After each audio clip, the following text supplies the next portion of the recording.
historic Mack Sennett Studios in Silver Lake, California. It's Rough Draft with Reza Aslan. Tonight, we have television legend Norman Lear and musical guest Ingrid Michaelson. This is the golden age, certainly where drama is concerned. That's me. Showtime. I'll see you guys in a little bit. See you upstairs. Ladies and gentlemen, please give an enthusiastic round of applause for Reza Aslan.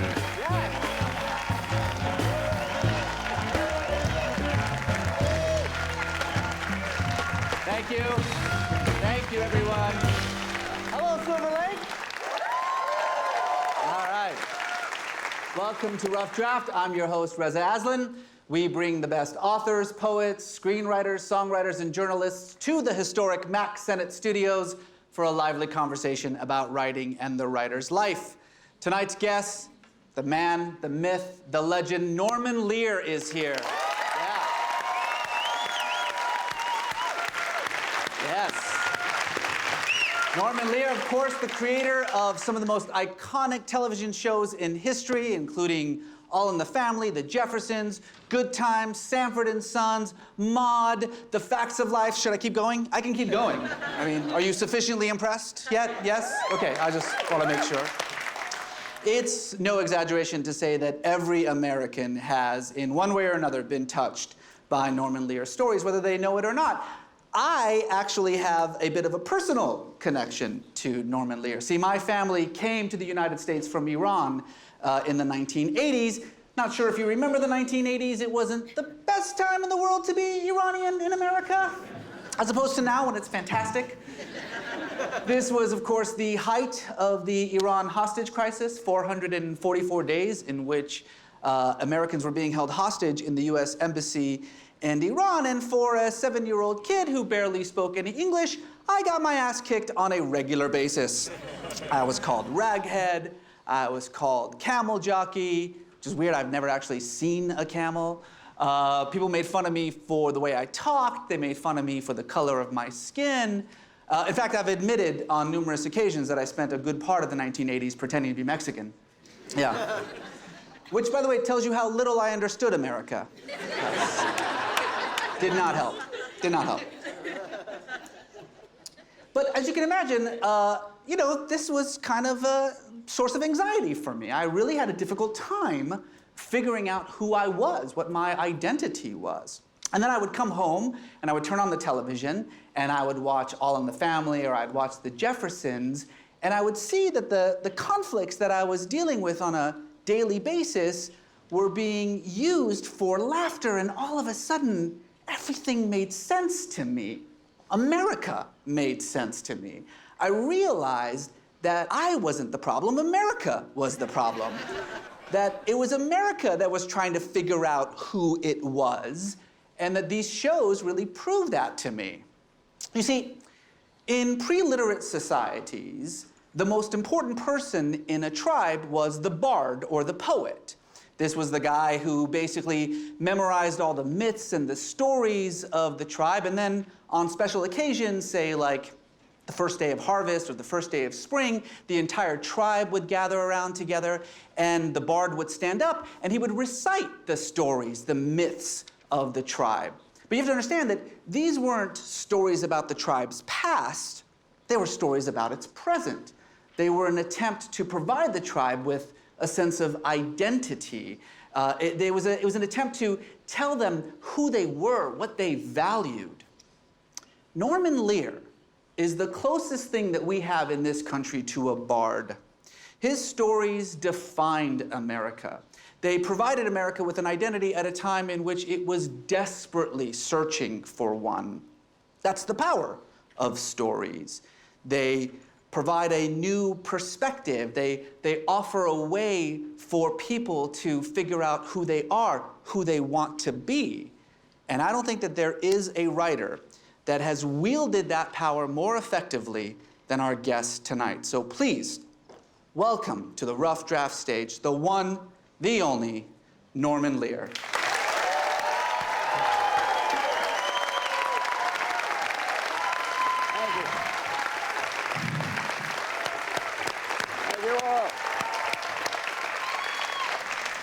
It is such an honor to have you here.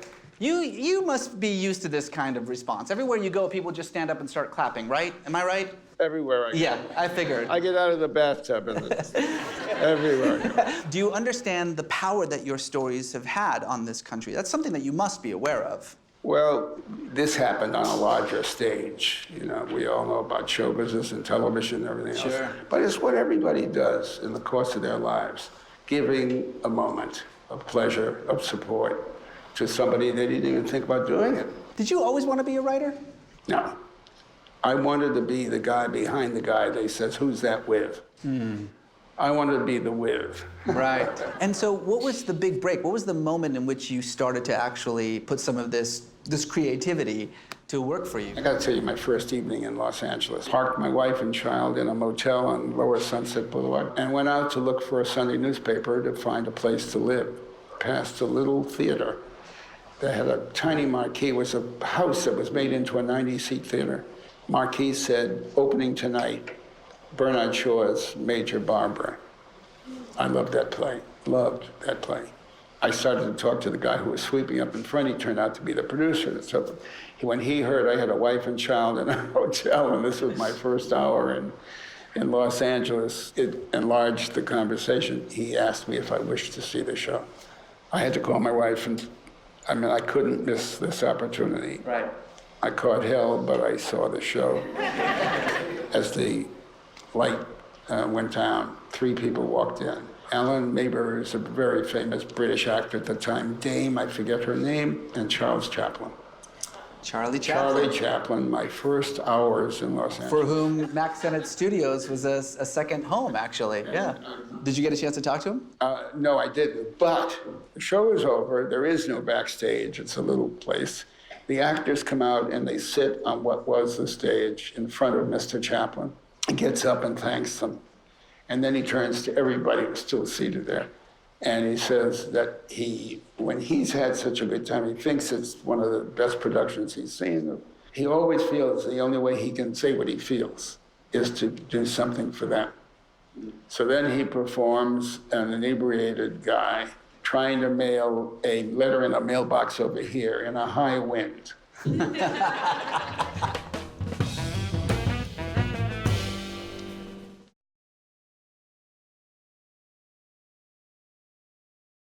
What's your writing process like? Do you start with a melody, or do you start with words, or do they come together at the same time? I want to start off with saying when I saw the email that you were on this, I felt a little embarrassed to talk about the writing process. I just want to say that first. And now I'm going to talk about my writing process. Basically, most of the time it's melody. A melody comes first. Yeah. And then kind of dummy lyrics. Like I'll listen back to an idea and it's kind of like speaking another language, and you sort of have to translate what you're saying, and then every once in a while an actual word will pop out that I like, and I'll kind of form the song about that. If we could just fast forward, obviously, I mean, you had such a string of successes, and then certainly, in many ways, probably your most iconic character, Archie Bunker. I read somewhere that that character was very much based on your father. Is that correct? Well, he used to call me the laziest white kid he ever met. And I would yell at him in return. Tell him he didn't have to put down a race of people that call me lazy. Yeah. That's not what I'm doing. You're the dumbest white kid I ever met. And what was your relationship with him like? In neon, 6 feet high is the word rascal. And behind it, he stole, and he cheated, and he lied, and I loved him. Yeah. I'm curious about what other influences, growing up in the Depression and the war. I mean, obviously those were huge experiences in your life. And learning about anti-Semitism.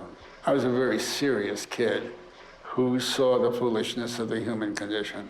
I write about that in the preface. That's the first thing Yeah, in the memoir, even this I get to experience. It's basically, this is your life story, but it's also about your career it covers my waterfront. It covers your waterfront, right. Your Jewish heritage plays a pretty important role in your life and your identity. You write a lot about that in in the book itself. My father went away. He went to prison when I was 9 years old. Before he went away, one of the delightful things we did together was to build a little crystal radio set on a cigar box. I picked up a signal and heard this priest from Dearborn, Michigan, Father Coughlin, was very well known Charles at the time. Coughlin, yeah. And he was a vicious anti-Semite. That's when I learned that there were people who hated me because of the fact that I was born a Jew. And I think it scared the shit. Can you say shit? Oh, you can say shit. Yeah. It scared the shit out of me. And what helped me a great deal, we had civics classes when I was a kid. So I learned about my First Amendment, my Bill of Rights, my Declaration of Independence. I learned about the guarantees that this country made to every citizen. Time and I have six kids, and I never turned my phone. I never turned. Two of them are twins. Kate. Kate.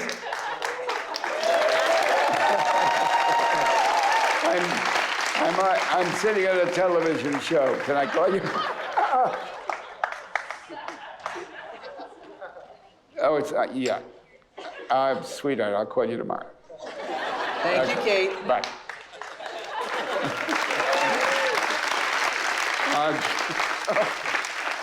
Priorities. I am curious, though, who's the most favorite character that you've ever created? I can't.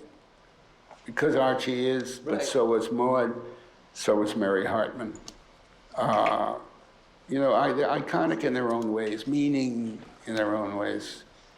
Is there one that you have like a more emotional connection to than another? It would be, there's more Maud in me. Maud? You know, yeah. You know, we have a lot of writers here who run writers' rooms, and the writer room experience is so different nowadays. I'm really fascinated by what the writing room experience was like in the days of All in the Family and the Jeffersons. I mean, can you take us through that a little bit? We laughed our asses off. Yeah. My instruction was read the newspapers. Let's know what's going on every minute. Pay attention to our kids and our wives and our families. What is impinging on our lives together? And you would just put it right into the script. And then we talk about it for half an hour. I know you hear this all the time, and so I'm kind of loath to say it, but there's no way that you would see a show like All in the Family today, certainly not on network television. How did you get away with it, is what I'm asking. You use the right phrase. We didn't get away with anything. We were dealing with what we saw around us. We weren't making it up, it was there. We were, fleshing it out, but, anything we were writing or talking or had the act of talking about what's happening in our lives. On the first episode of All in the Family, Mike and Gloria are going upstairs to make love, and Archie and Edith are coming in from church because he didn't like the sermon. They left early. They come running down the stairs, and Archie says, 11:10 of a Sunday morning. They wanted that line out. Now, this is the last day before it's going to go on the air that night in New York, 3 hours earlier than it is in LA. And they want that. We argued about a lot of things. All the arguments are over. This is the last one. That line has to come out or be changed. Why? Because 11:10, the way he says it, it's very specific. It's intended to be specific, 11:10 on a Sunday morning. And they're married. What about that? You're married. Yeah. I thought that was silly. Yeah, it's so absurd. And if I gave in to silly on this occasion, I would be in the hands of silly forever. I mean, it didn't take that much nerve or courage or anything. It just was, no.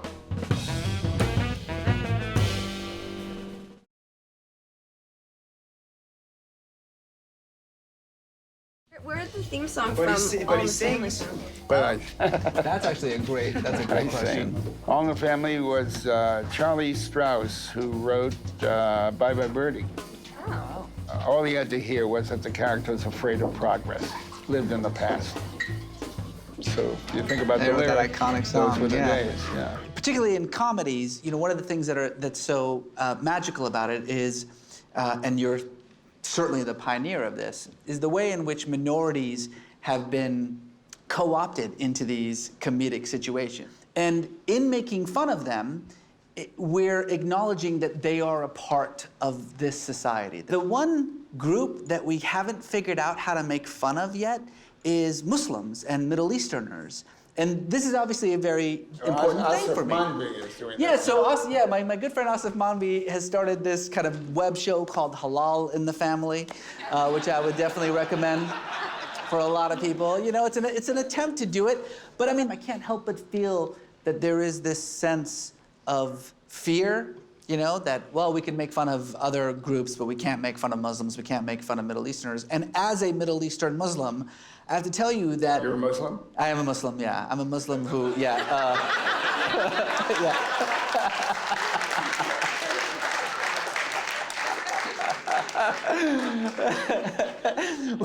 What we need, what I'm trying to say is we need a Norman Lear. We need somebody to start making fun of us so that we can feel like we actually belong here. That we're, it's coming up. Okay, good. That's good to know. Do you feel like there's anybody in the entertainment industry that is carrying the torch of Norman Lear? Are there Matt Stone, Trey Parker? You're big fans of theirs, right? Oh my God. And they are carrying that torch and running as fast as they can with it. Yeah.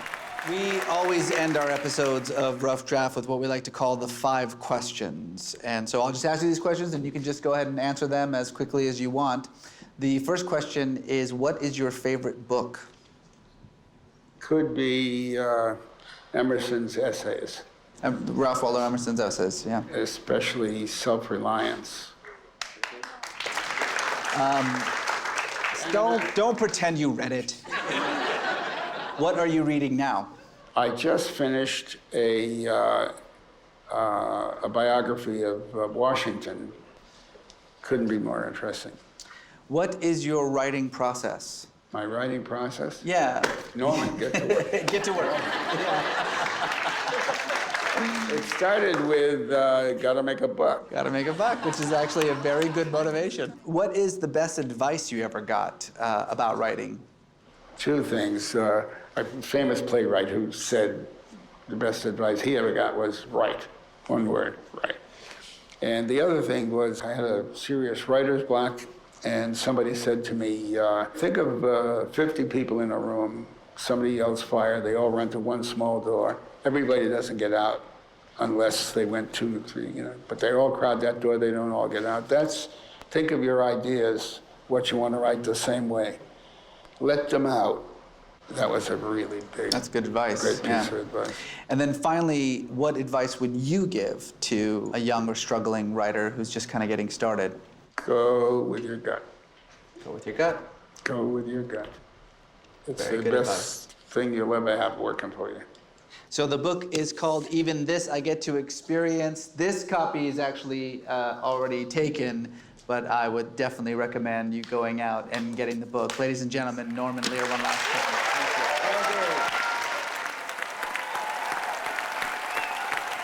And now, please welcome our special musical guest, Ingrid Michaelson.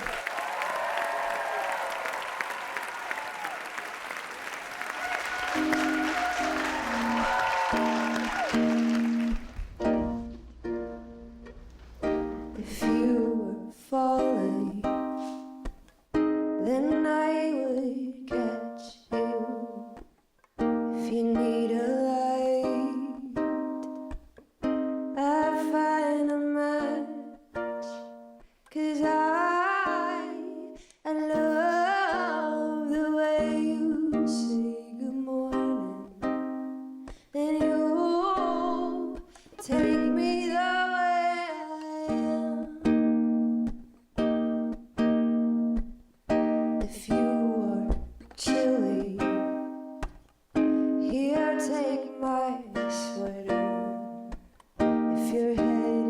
is aching. I'll make it better, 'cause I love the way that you call me baby, and you take me the way I am, and I'll buy you Rogaine when you start losing all your hair. I'll sew on patches to all you tear, 'cause I love you more than I could ever promise, and you take me the way I am.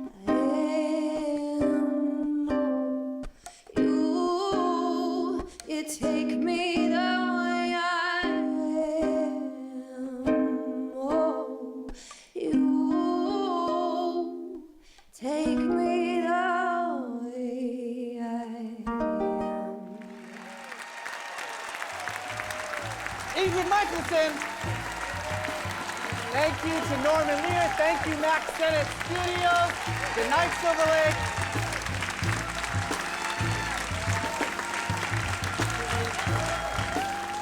What are you watching on TV right now?